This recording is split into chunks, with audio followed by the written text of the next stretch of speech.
Haleluya. Mbere ya byose mbanje gushimira Imana ibimpaye uno mwanya kugira ngo mbashe kuvugana n'abakunzi bayo n'abana bayo, ubuntu bw'Umwami wacu Yesu Kristo n'urukundo rw'Imana bibane namwe mwese mukurikiye kino kiganiro mu izina rya Yesu Kristo. Amen. Muri kumwe na Pasiteri Kanyabuganza Jean Leonard. Rero mu kiganiro giherutse twari twasoreje ahantu ku mubatizo, aho twari turimo kwibaza ikibazo cya gatanu kivuga ngo ni ryari tugomba kubatizwa, aho twarebaga ngo twasanze ari igihe cyose umaze kwizera. Dusanga none n'umuryango wanjye twabatirizwa bose, wakwibaza uti se umuryango wanjye dushobora kubatirizwa rimwe? Twasanze rero kuko tugomba kubatirizwa rimwe, nta mpamvu yo gutinda cyangwa ufite ibindi utegereje, kuko ibyo ngibyo nta kintu byakumarira. Rero ahandi ingingo twari tugezeho, twari tugeze ku kibazo wakwibaza ngo nakwambara iki igihe ngiye kubatizwa? Ndi mu rugendo ngiye kubatizwa, ese igihe ngiye kwinjira muri Yorodani nakwinjiranamo uwuhe mwenda, n'uwuhe mwambaro umeze neza? Haleluya. Noneho rero ndagira ngo nongere mbibutse ko iki kiganiro ari itorero n'umurimo w'abizera. Iki kiganiro uko tugitangira, intego yacyo ni ukugira ngo umukristo abashe kwiyegurira Kristo n'itorero rye nk'umuryango, abe ariho yumva aguwe neza, abe ariho yumva afite amahoro mu itorero. Ndagira ngo tugitangira nongere mbibutse, twahereye ku bintu 9 byimira ubushake bw'Imana hagati muri twe, cyangwa bihagarika Imana gukorera muri twe.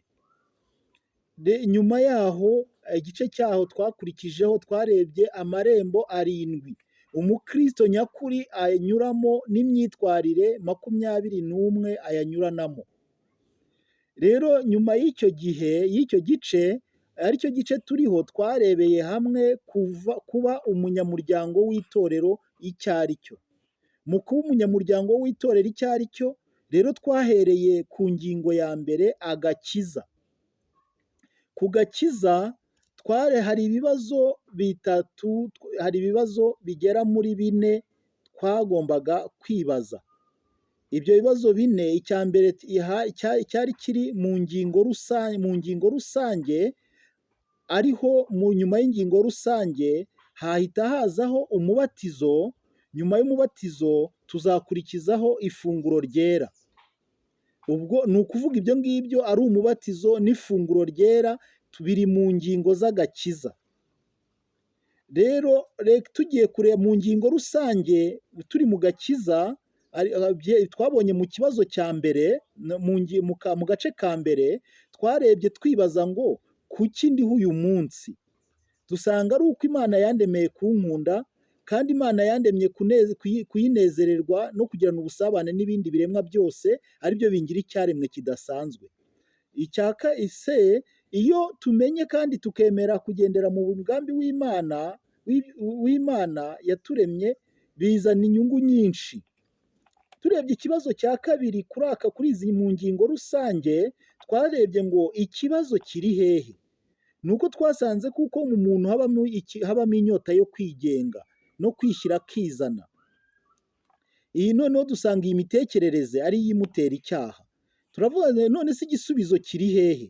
Twasanze igisubizo ari Yohana ibice 14 ku murongo wa 6, aho Yesu avuga kuko ari we nzira n'ukuri n'ubugingo.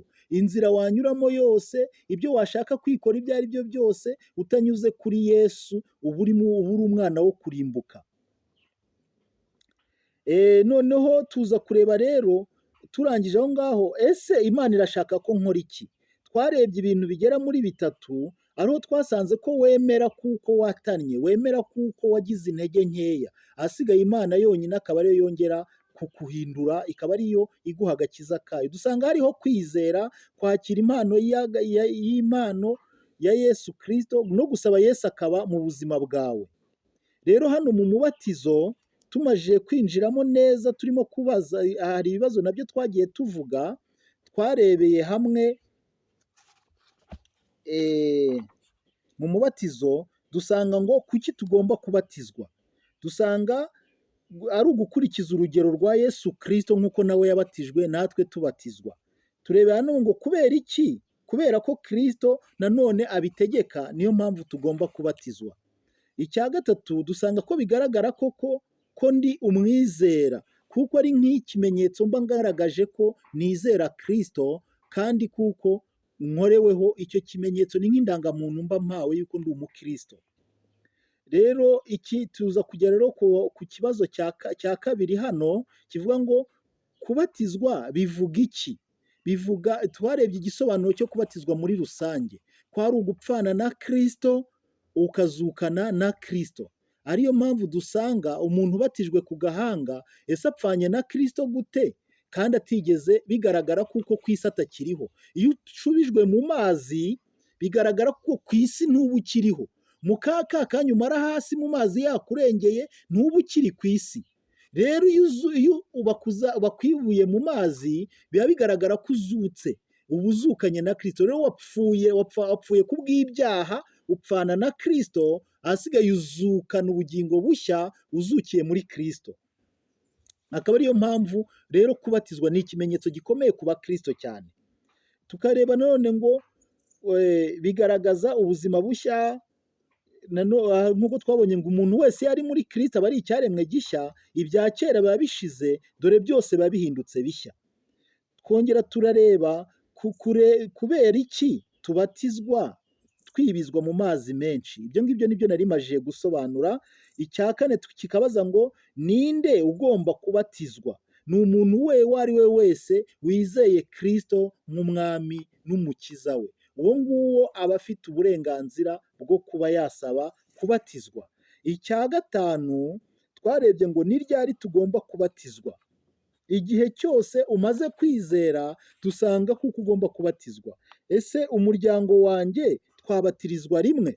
Ni ukuvuga uwo ari we wimba ukijijwe ufite umuryango wawe, atari ukuyishyiraho igitugu, kuko twebwe ntabwo twemera kuko umuntu yahatirijwe kubatizwa. Niwe ubwe ugomba kubyihitiramo. Nimba uri umugabo ukumva ukijijwe, umugore wawe nawe akumva yagukurikira mu nzira y'agakiza, ni byiza mwese mushobora kubatirizwa rimwe. N'abana bawe nimba bagize imyaka y'ubukure kugera hejuru y'imyaka 12, nabo bakumva babasha gushyigikira ababyeyi babo kubatirizwa rimwe, nta mpamvu. Yimba rero hari abatarabyumva, we kuvuga ngo ngiye kubanza kubigisha tuzabatirizwe rimwe, ahubwo kuri wowe batizwa kubera kuko nicyo gihe cyawe cyiza ubonye, nabo bazagira igihe cyabo cyiza. Rero hano icyo twari turiho rero navuga ngo nakwambara iki ngiye kubatizwa, ariyo ngingo y'uyu munsi. Abagore bagomba kwambara amapantaro n'imyenda yo hejuru, amashati cyangwa imipira birebire, aho kwambara imyenda yo kogana. Abagabo bo bakwambara imyenda yabo isanzwe. Ni ukuvuga umugore ugiye kubatizwa ashobora kugenda yambaye ikanzu cyangwa ijipo, yaba akigera mu mazi amazi akayitaratsa ikaba yasigara yambaye ukuri. Byaba byiza rero yambaye nk'ipantaro akagenda akaba ariyo abatizwa yambaye. Nanone ku muntu witegura kubatizwa, icyo namubwira, ntabwo agomba gushyiramo ingofero cyangwa ngo ashyiremo akantu gapfuka umusatsi. Byaba byiza nimba ukunda n'umurimbo w'umusatsi, uburyo waba ufite umusatsi muke ku buryo barakwibiza wose nawe ukajandama. Ntabwo ari nk'umuntu ugiye koga muri pisine bashyiraho udushashi akoga yarangiza akagaruka agatunganya umusatsi we. Oya, ho uramanuka bakwibizanye n'umusatsi wawe wose kandi ugaragara wese nta kintu wapfutsemo.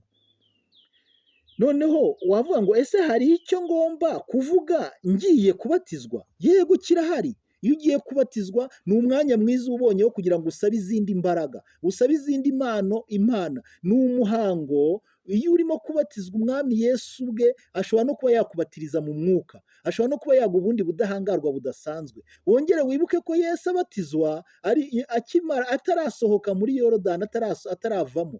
Umwuka wera yamusanze, ijuru rigakinguka, ijwi rikavugira mu ijuru rivuga ngo uyu ni umwana wanjye nkunda, mumwubahe.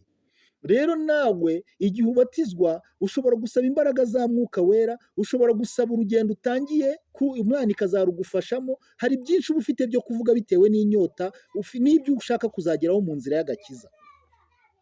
Noneho reka turebe, atangira asobanura muri make kubatizwa icyo ari cyo. Umwigisha mbese wowe utegereza ku nkombe y'amazi usenga kugeza igihe umuyobozi ari bukubwirire aguha ikaze kugira ngo akubatize. Rero umuyobozi nawe atangira asobanura muri make kubatizwa icyo ari cyo mbere y'uko umuhango nyirizina utangira. Abasobanura yimba ari ukubibiza mu mazi icyo bivuze, nimba n'uburyo muba mwaritwaye akenshi baba baragiye babibasobanurira. Mutegereza ku nkombe y'amazi mu mirongo musenga mbere y'uko igihe cyawe kigera. Ni ukuvuga ngo iyo muri benshi mutegereza gutya, ariko kuri uyu munsi hariho iterambere. Uyu munsi wowe ushobora kumva ushaka kubatizwa, ukavuga ngo ndumva nshaka kubatizwa, njyewe wampamagara tugahurira kuri hoteli runaka kuri pisine, tukagenda ahasigaye uba witeguye nkakwigishaho umwanya mutoya, nakubatiza kuri pisine. naho ni amazi, icy'ingenzi gusa ni uko ari ikimenyetso cy'amazi menshi nkwibizamo, ahasigaye ukaba urabatijwe. Kandi byose birashoboka. Ushobora kubatizwa mu mazi atemba, ushobora kubatirizwa mu kidendezi basutse amazi muri shitingi, ushobora kubatirizwa muri pisine, ushobora kubatirizwa muri Yorodani ku rusengero, hari igihe baba barakoze ahantu babatiriza. Ibyo byose birashoboka. Rero iyo uvuye mu mazi ukomeza gusenga nk'uko Yesu, iyo ugeze imbere y'ukubatiza, reka tugeze aho ngaho, ugeze imbere y'ukubatiza, iyo ugeze imbere y'ukubatiza, mbere y'uko akwibiza, umusubiriramo amazina yawe yose neza, nuko akakumanurira mu mazi. Aravuga yimba nge nitwa Kanyabuganza Jean Leonard, uramugeraho uti nitwa Kanyabuganza Jean Leonard, nawe akakumanura mu mazi neza. Iyo noneho aravuga ngo mwene data, yimba uri umuhungu cyangwa yimba uri umudamu, mushiki wacu, yimba ari umudamu urimo kubatiza musaza wacu, mwene data, ndakubatije mu izina rya Data wa twese n'Umwana n'Umwuka Wera, amen. Ubwo akaba arakwibije, akagukuramo, akaguhanagura mu maso, akaguhereza umudiyakoni akaguhanagura, kugira ngo kuko amazi aba yakuzibiranyije. Iyo uvuye mu mazi ukomeza gusenga nk'uko Yesu yabigenje kugeza igihe cyo guhindura imyambaro, kubera kuko imyenda iba irimo kujojoba. Rero urakomeza ugasenga. Rimwe na rimwe hari n'ababasha kwikanga cyane, ugasanga umutima wahamutse, ariko ntabwo biba biteye, kuko amazi akenshi abasha gutuma hari izindi mbaraga wiyumvamo. Ubwo rero ukomeza gusenga kugeza igihe ugiye guhindurira, baba baguteguriye akumba ushobora kwihinduriramo. Nimba ari ku mazi, haba bubatse agashara gatanu cyangwa hari igihura ahantu ukikingaho, ukahindura imyenda, ukambara indi myenda wateguye myiza yo wambara uvuye muri Yorodani. Tubatera inkunga ngo mutumire inshuti n'abavandimwe banyu bose kuza mu mubatizo wanyu. Ni ukuvuga rero iyo ugiye kubatizwa nta mpamvu yo kubigira ubwiru, nta mpamvu yo kubyihererana. Byaba byiza iyo ufite n'umubyeyi ukamubwira akaguherekeza, ufite inshuti yaguherekeza, mbese ni ukuvuga ngo n'abandi niyo baba batizera, mwahoze musangira inzoga, mwahoranye, wababwira uti nimumperekeze ngiye kubatizwa. Rero icyo ngicyo gikoze nacyo uba wongeye gutanga ubuhamya, kuko noneho uteye intambwe ku mugaragaro. Rero reka icyigisho cy'umubatizo tugicukirije aha ngaha. Ubutaha tuzareba ifunguro ryera, ifunguro ry'umwami wacu Yesu Kristo. Aho ngaho tuzongera twigeho byinshi. Ibi byose ndagira ngo nkubwire, ari umubatizo, ari ifunguro ryera, ni ingingo zigize agakiza. Ni nk'amasakaramentu, niyo masakaramentu akomeye mu matorero ya Giprotestanti. Ifunguro ryera n'umubatizo. Rero urakoze cyane. Mwari kumwe na Pasiteri Kanyabuganza Jean Leonard. Ndabakunda kandi ndabifuriza ibyiza gusa. Umwami Imana abaha umugisha, abagure. Rero ushaka kugira ikibazo kindi umbaza cyangwa kugira inyunganizi wampa ubutumwa kuri mesaje ya WhatsApp, cyangwa ukampamagara kuri telefone 0787 740 999. Amahoro y'Imana abane namwe. ishimwe n'icyubahiro bibi by'umwami wacu Yesu Kristo none n'iteka ryose amen.